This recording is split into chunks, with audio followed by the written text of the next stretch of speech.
So Gauteng Premier Panyaza Lesufi has expressed optimism over the province's fight against crime, citing recent statistics as evidence of progress. Addressing the legislature, Lesufi announced a significant increase in the Department of Community Safety's budget from 900 million rand to 2.8 billion rand. However, Bandile Masuku, chairperson of the Portfolio Committee on Community Safety, warned that the surge in violent crimes such as extortion, armed robberies and hijackings continues to create an atmosphere of fear and insecurity in communities, and that needs urgent attention. And he joins us now for more. Dr. Masuku, good morning to you. Thank you so much for giving us your time. I want to look at the numbers that were shared here by the Premier.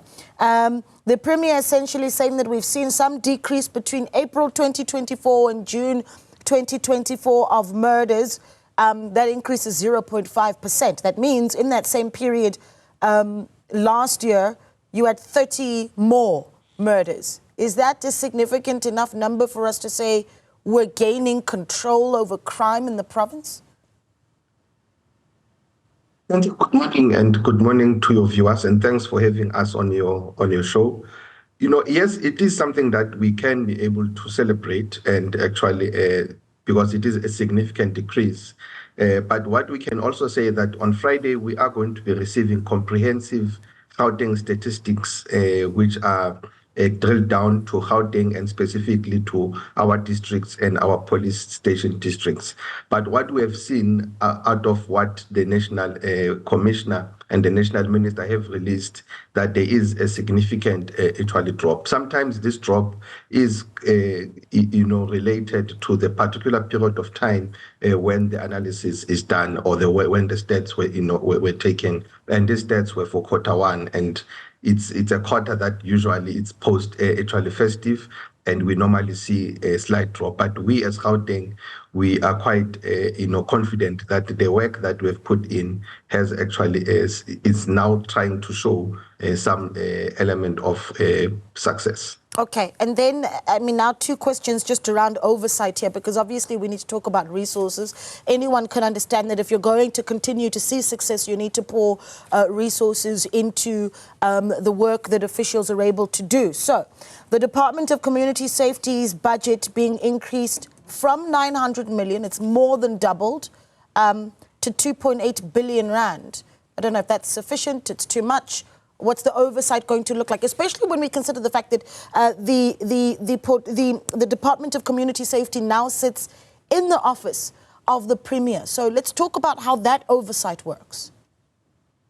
We're going to still see how it works, but something that is certain is that as a committee, we are not going to relent on making sure that the South African Police Service, the Community Safety Department are actually, accountable, and they utilize this budget effectively and efficiently. But also what is important is the issue of integration and coordination. If there's no integration amongst all the law enforcement agencies in the province, there will be a little success, and also we require a lot of community mobilization, because without the public and the citizens participating actively, in the fight and the prevention of crime, we won't be able to get so much momentum on the, on the sketch that we are facing. But we are going to continue with oversight.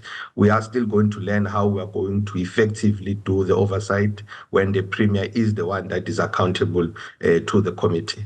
Yeah, but what are the targets that are set for you to be satisfied that that the Department of Community Safety is doing what they should with that now 2.8 billion rand? I mean, at what point do we know that we're over or underspending, and how do you intend on keeping a close eye on it? We heard from the Premier, for instance, that the department has hired 3 helicopters for the SAPS. Is that sufficient?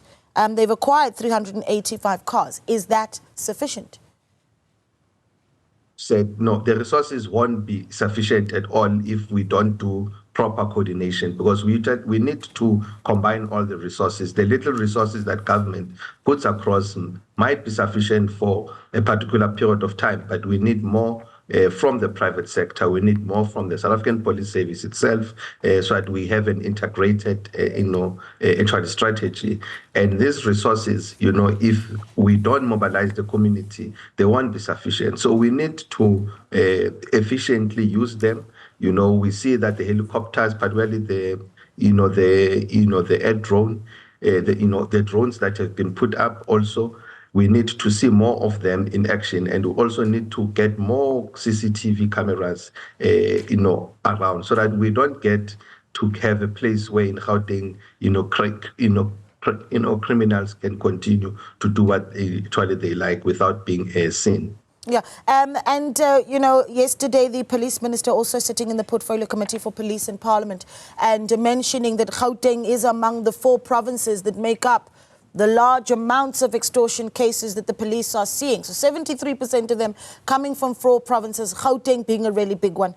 How do we tackle this at provincial level, in your view? There's a question around whether or not the minister is able to present a real plan, or if it's just preliminary sort of ideas on how a plan can be forged forward. But what does that look like at provincial level? So we have seen it, in a rise, and in particular during the festive season, in our townships. And it's something that is also actually seasonal. But one thing that we are looking at is to making sure that there's no corner of Gauteng that cannot be seen, and that cannot be observed. And this is one of the ways that we can be able to prevent that, because these type of kidnappings happen, on the roads, and we need to be able to observe that with CCTV and detect that. And also it's cars that are being utilized. So the car registration issue, of changing the car registration issue, which will be compatible with the technology that we will be putting up, actually should be, increased. So, the strategy that we have put up in the usage of technology, in the usage, in the changing of the, registration will come in handy. And of course, the issue of the, of moving towards a cashless, province is one of the key points, because some of the things do involve cash, and we need to make sure that we move away from cash, in these instances. Yeah, well, what's interesting is we talk about extortion and what a big problem it is nationally and now also provincially here in Gauteng. But the Gauteng legislature has not been left unscathed. Talk to us a little bit about the member of the Gauteng legislature who herself was kidnapped. What happened in that instance, how that was dealt with, and was this also an attempt to extort money? We actually, it was a huge scare, for us as the MPLs, and also I think as the society itself in Gauteng. But she is back safe, and most of the details are details that are entailed on the investigation, actually docket, and we're hoping that the police will zoom in and make sure that they make necessary arrest. One thing that was also an important aspect about this was the area of collaboration between the private security and also the South African Police Service and Community Safety Department, in finding her. And this is something that is pretty much commendable. Yeah, but I just want the details of what happened. So I believe she was... Yes. Yeah, she was hijacked, and part of the hijacking was kidnapping, when money was actually taken from her. Yeah, very, very worrying there. And her name being Muiboni Mhlongo, a member of the Gauteng Provincial Legislature, on Monday, kidnapped and money requested. But of course, now she has been found, and we get an update there as well from Dr. Bandile Masuku, Gauteng Community Safety Chairperson, as you speak to us about how Gauteng is continuing to deal with crime. This is as it's more than doubled its budget for community safety from 900 million to 2.8 billion. Share your thoughts at Newzroom 405.